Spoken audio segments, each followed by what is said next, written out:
মানুষজন এগুলা দেখে ক্রমাগত ভাবে বুঝেছে যে এগুলো একটা চোর, ছেচর, টোকাই, তারা বদনা চুরি করেছে। আমরা তো বলি মর্নিং শোজ দ্য ডে। প্রথম দিনই তো বুঝে ফেলেছি যে এটা একটা লুটেরাদের দল। আপনি কোনদিন শুনেছেন বিপ্লব? ওরা বলে এটাকে বিপ্লব। বিপ্লবের দিন বদনা, স্যান্ডেল, স্পন্সর স্যান্ডেল, বাথরুমের পায়খানা সহ কমোড নিয়ে গিয়েছে। এমনকি লাল শাক, পালং শাক, ওই যে ক্ষেতের মধ্যে যা হয়েছে, আপনার বদনা চোর, মুরগি চোর, গরু চোর, ছাগল চোর, বিহারি ক্যাম্পের রড চোর, এরা প্রত্যেকটা চোর, ছেচর, টোকাই। আপনি দেখেন যে করেছে এক ভদ্রমহিলা বলছি, আসলে আমি ভদ্র তো এই কারণে, আসলে আমরা তো আসলে এভাবে বলতে পারি না। ক্যান্সারের চিকিৎসা করে সেই মহিলা, নাম করা ডাক্তার, সে লাগেজ চুরি করে নিয়ে গিয়েছে। আমি নাম গেছি ভুলে ওই মহিলা।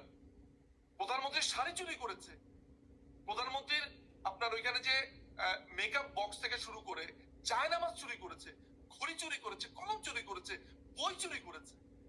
তো এই চোরগুলো তো 5 তারিখেই দেখিয়ে দিয়েছে তারা একটা চোর।